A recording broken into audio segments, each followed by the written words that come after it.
While I was scanning the central Idaho mountains in Google Earth, trying to find places for my next adventure, I saw something unusual. It looked like a plane crash in the middle of the woods, but it was a big twin-engine aircraft. The wreck is 40 miles from any town and almost 10 miles from any road. It was right next to what looked like a beautiful lake and not too far from a fire tower I'd been wanting to see for a long time. It looked like I'd need to hike or bike 7 miles to reach the crash site, something I don't typically film, but this looked too good to pass up. So I mounted a bike on the back of my truck and headed toward the mountains north of McCall, Idaho.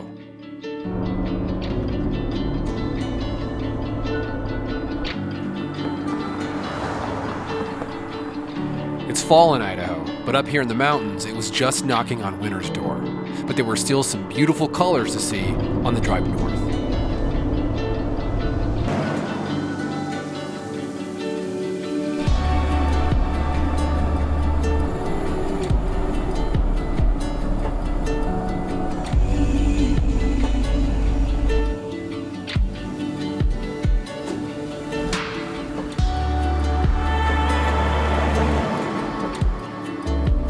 The story behind the plane wreck is unlike any I've ever read before. The plane was called a B23 Dragon Bomber, and it was carrying a top-secret weapon at the time of the crash. The bomber went down in the middle of a nasty Idaho winter storm on January 29, 1943. It was on a training mission from Tonopah, Nevada to Tacoma, Washington when the storm hit and they got lost in the sky. To make things worse, the B-23's wings were starting to ice over and it was rapidly running out of fuel. Just after the order for all 8 crew members to parachute was given at 13,000 feet, the pilot, Robert Orr, spotted a break in the clouds and could see a frozen lake beneath them. He touched the plane down on the frozen lake, but the wings were so iced over he couldn't slow it down. So it skidded off the lake and into the trees, coming to rest 150 feet from the shore, where it now stands. All 8 crew members lived, but surviving the crash was only the beginning.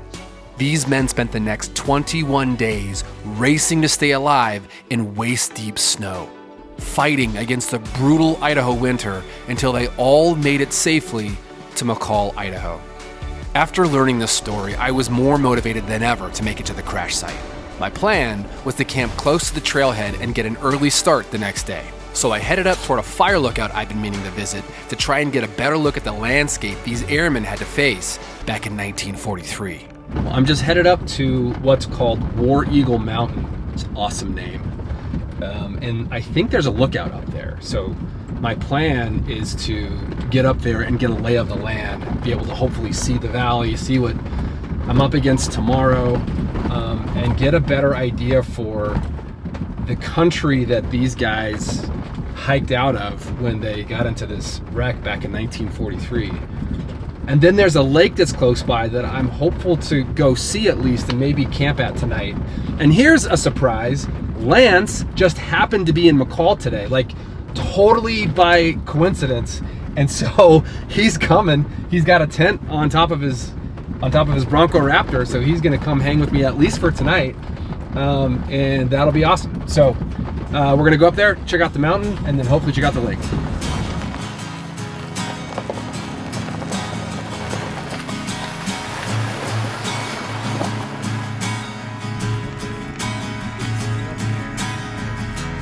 The drive to War Eagle Lookout showed a landscape that was in between fall and winter.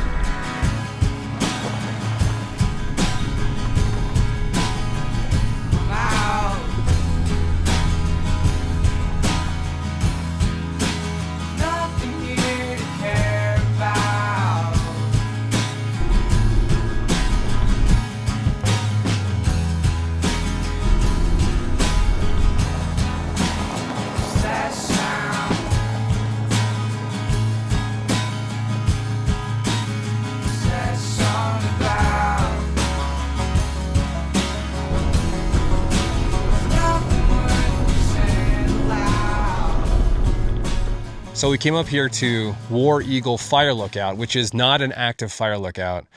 It sits up at about 8,200 feet, and it's probably the best view you can get around here. So good that hunters are up here trying to spot probably elk right now. I think we're in rifle season. But behind me is where the bomber crashed. So I don't know exactly where, but I do know just kind of over this direction is where that bomber went down, did an emergency landing on a frozen lake. It looks pretty daunting. If you look at those mountain peaks behind me, the idea of crashing in winter out here is insane. I mean, it's October right now, and you can see all the snow on the peaks, and we even have a little bit of snow up here. So I can't imagine in the dead of winter crashing a plane on a frozen lake and then trying to hike your way out. So this is a really cool spot, really great views, but it's also a little chilly. It's getting late in the day. I think Lance and I are going to head down and try to find what's called California Lake. Lance, you like to hike. You want to come up here and do a winter hike? 13 mile, what is it? It was 42 miles over 13 days. After dropping a plane out of the sky? Yeah, not. With the broken kneecap. Yeah, that's an incredible story that someone was able to make it out to McCall. It's a testament to the willpower to survive. My intended camping spot for the night was just a few miles away and called California Lake. Man, what a hell of a year it's been. Keep on bluffing, but I just can't win. Drown my sons, but they learn to swim. Man, what a hell of a year it's been. Head in a bottle, put my heart in a case. Head's getting harder to act my age. Play a sad song on a tiny violin. For the man at the bar confessing his sins. I need some good news. Send me sipping on cold truth. Nobody knows what I'm going through. But the devil will walk in my shoes. Wish someone told me living this life would be lonely. Trying to get away from the old me. Still stuck singing these blues. All I really need is a little good news. So you can see they've placed some logs here to try to keep people from driving to the lake, but clearly people have done it. It looks like side-by-side tracks to me just because they're pretty narrow. In any case, this would be a better place to camp out here. I mean, it's flat and it's not quite as soggy as where we are, but I'm not gonna camp here if we're not supposed to. So this lake, it's at 7,200 feet or so. So I would say it's, relatively high mountain lake. And it's beautiful. It's up against this rock face, this mountain right here. And it's also a fire break. So some time ago, I don't know when, there was a fire that came through here. And you can see all of the devastation over here coming down into the lake. And it looks like the fire hit the lake and stopped and tried to kind of spread around here just a little bit, but didn't quite make it. And then as you get on this side of the lake, all the trees are intact and there's not anything that's burned out. So really interesting, especially like from the drone when you see how all the burned out stuff stopped and then it's all green on this side. The lake is kind of a pondy lake. There's some lily pads out there. There's some marshy grass growing over there. The water does flow through. There's like a little creek over here that drains into the road actually. But just a beautiful, serene mountain lake. There's nobody around forever. We've got this place all to ourselves. And I think I'm just gonna go find a good place to park the truck, set up camp, think about dinner, maybe a fire, and just hang out with Lance.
Well, good morning. It's early. Sun's not up yet. It's probably getting close to 7. Been up for a little bit because Lance had to leave early this morning. So he drove out about 20 minutes ago. He's got some stuff he needs to take care of back in Boise. And so we're up early. Also, there's a forecasted snowstorm that's coming in. So like, how appropriate is that I'm trying to go find this B23 bomber wreck, and they crashed because of winter conditions. And as I'm trying to get out there, it might snow. So this is literally, I think, the last day of the year up here in the McCall area where you might be able to get some mountain biking like this in, or hiking like this in, without being in the snow. I'm hopeful to get there early, to get out there early enough and back that I'm not going to put myself in risk of getting caught in the snow. That would not be good. So that's why we're moving early. I just want to point out something. So I've got my coffee, got just a quick breakfast of, I don't know who makes this, Peak or somebody, and it's egg, sausage, potatoes, and peppers. I don't know if it's good or not because I haven't had it, but it's warm. And then I just got to show you this cutting board. So I have somebody who's a fan of the channel who's also a woodworker, and they made this cutting board to match the wrap on the truck. This is like the Eddie Van Halen guitar inspired cutting board to match my Eddie Van Halen guitar inspired wrap. And it's so cool because if you look at this, these are all cut inlays with different types of wood and different stains. So the amount of craftsmanship that went into this is just incredible. I mean, you make this board and you press the wood together, and then once you press it together, you've got to figure out the pattern, you've got to figure out the widths, you've got to make those cuts, and then you've got to cut the wood to fit in there perfectly. It's just incredible. And then sand it and route it. And anyway, this is just such an awesome gift, and I just wanted to bring it up in this video because I know it takes a lot of skill that I don't have to make something like this, and I really appreciate it. So Van Halen cutting board for the win. Now, I'm going to pack up camp as fast as I can, get on the trail, and hopefully get down to the trailhead right about when the sun's coming up so I can see on the trail when I'm riding.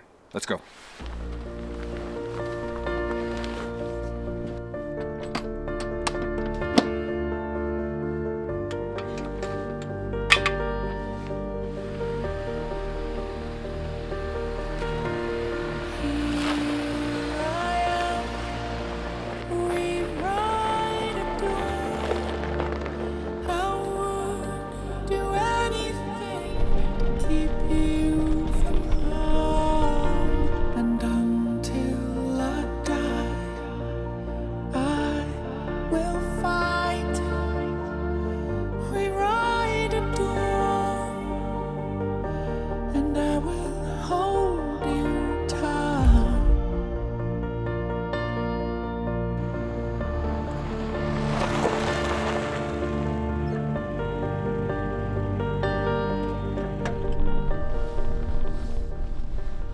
Well, I have arrived at the trailhead and it is beautiful, but it is also cold. It's about 23 degrees out right now. So I'm hopeful that maybe the sun will warm things up a little bit, although it's pretty overcast. And maybe just riding the bike will get me warmed up. But it looks really, really pretty out here. I can't wait to get started. I'm just gonna pack up a bag. I'm gonna put Garmin in reach just in case something happens. I need to reach out to somebody. I'm gonna put some first aid stuff, some fire starter supplies, just in case I need to, you know, something happens, I need to make some heat.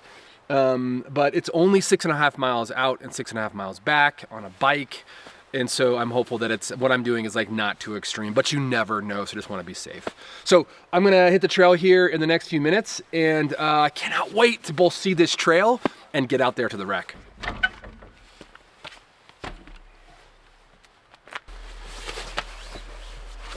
right, all packed up and ready to go.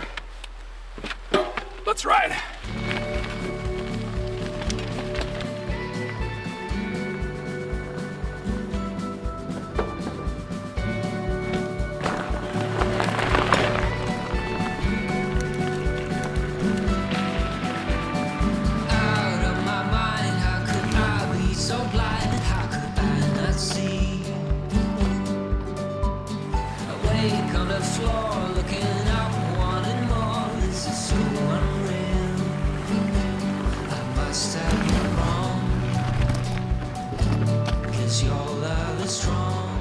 I was just riding along. I looked down at the river. Look at that massive dam caused by probably an avalanche after a fire or something, so it looks like. Crazy, or a mudslide, I don't know, but that's pretty impressive, pretty cool.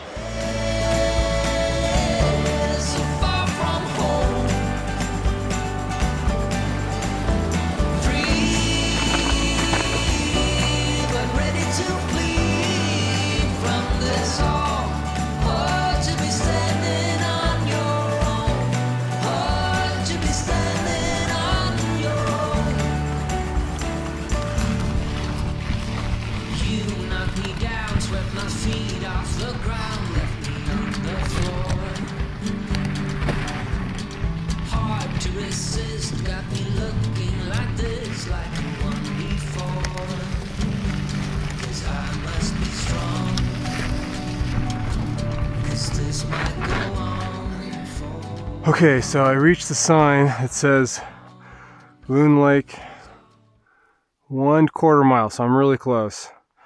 And Chinook is 5 miles back that way, Chinook Campground. So there's 2 ways to get here. I think I took the hard way because I'm really tired. Whew. But I might go back this way. This way doesn't run along the Secesh River. I thought this way would be easier and prettier because it would run along the river and stay flat, but I was sorely mistaken. A lot up and down. Maybe it's the same on both ways, but I'll probably take that one back. Anyway, this is our direction into Loon Lake. It's hidden back there in the trees somewhere. Can't wait to see it. I think we're really close.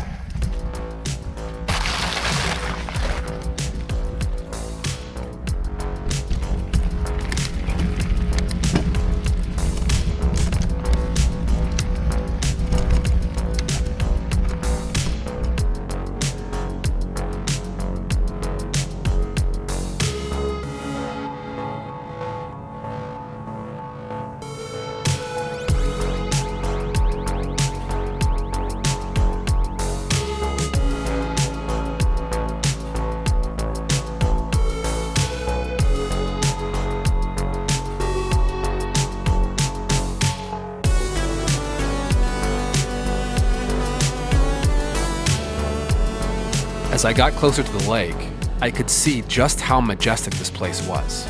A place that's worth the work to get here, even if there weren't a plane wreck to see. And just as I was taking stock of the lake, it appeared. Something so out of place and mysterious. But I still had a ways to go in order to get there in person.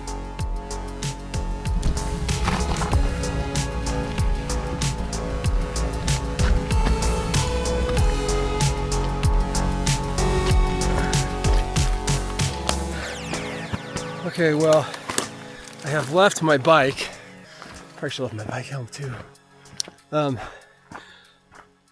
Because the trail is not very far from here to get to the wreck, I think. And there's a lot of down trees on the trail and stuff. And so, oh, here's another one. Yeah.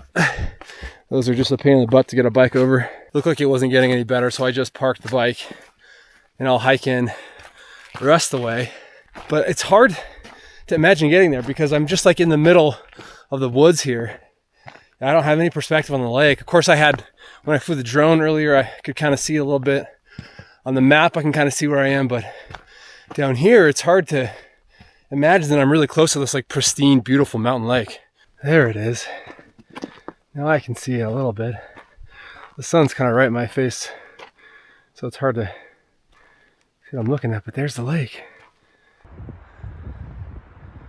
Those are never good to see. I think those are from claws. Looks like maybe claws, I don't know. Maybe not. So here's the creek that flows into the lake. Got to get across it. I think I'm supposed to cross just at these logs here. All right, hopefully my shoes aren't too muddy and I still have some grip on this wood. It's not too wet.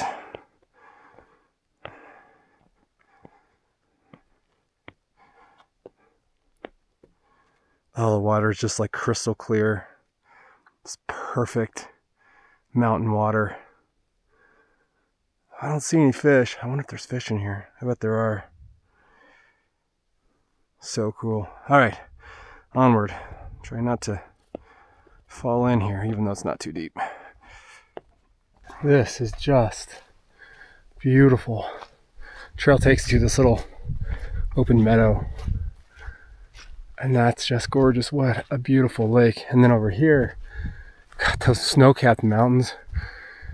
Man, this would be an awful place to crash a plane, but it is a awesome place to come visit for fun. What is this thing doing out here? It is incredibly intact too. Oh my gosh, a lot of times you see plane wrecks and all you see are like little tiny pieces left. This thing is like still in one piece.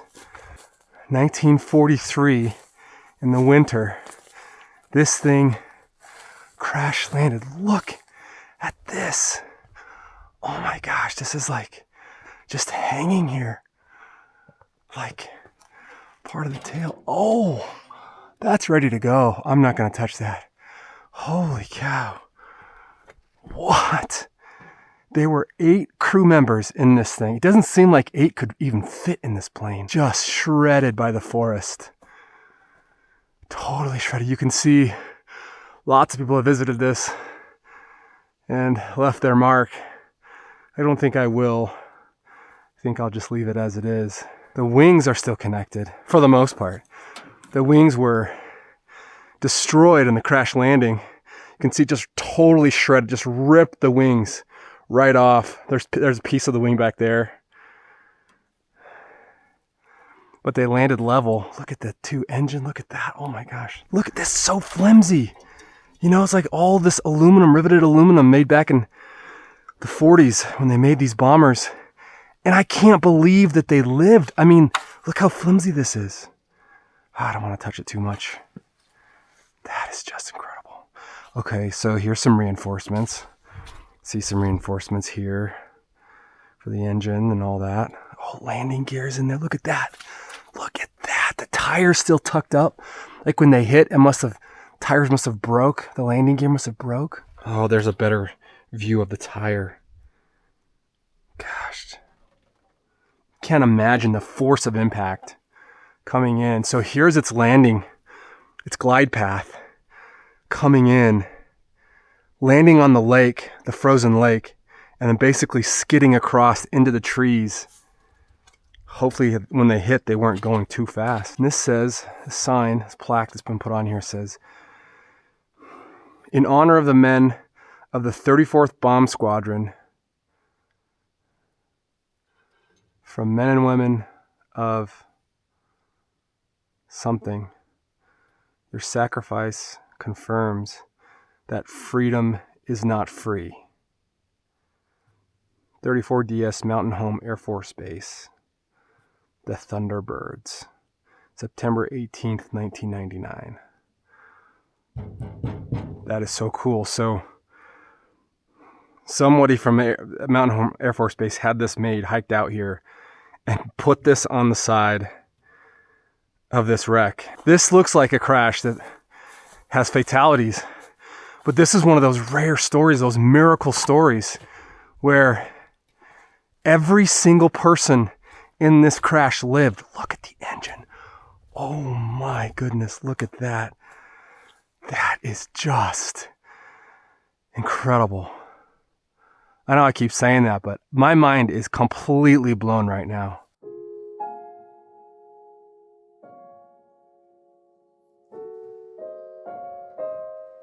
All of my fathers fought in foreign wars. They were either drafted, jumped in front of the draft, or in my stepfather's case, lied about their age and joined early. My father served 2 tours in Vietnam with the Air Cavalry. My father-in-law flew as a navigator in EF-111s in Vietnam. And my stepfather served as an anti-aircraft gunner in World War II and fought at the Battle of the Bulge.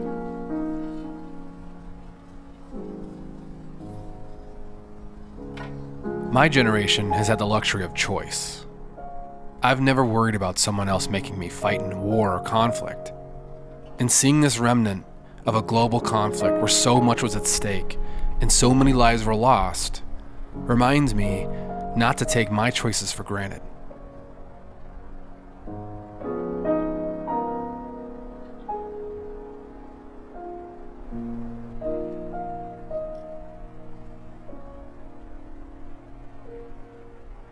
It sometimes seems like the people of that time were tougher than we are today. And there might be some truth in that, for the simple reason that they grew up outside. TV, radio, personal music players, movies, the internet, personal screens, and the ever-present addiction of doom scrolling didn't exist or was not nearly as prevalent back then. So in some small way, in choosing to find adventure outside, I feel like I'm honoring my fathers and honoring those who grew up outside and were made of a little stronger stuff.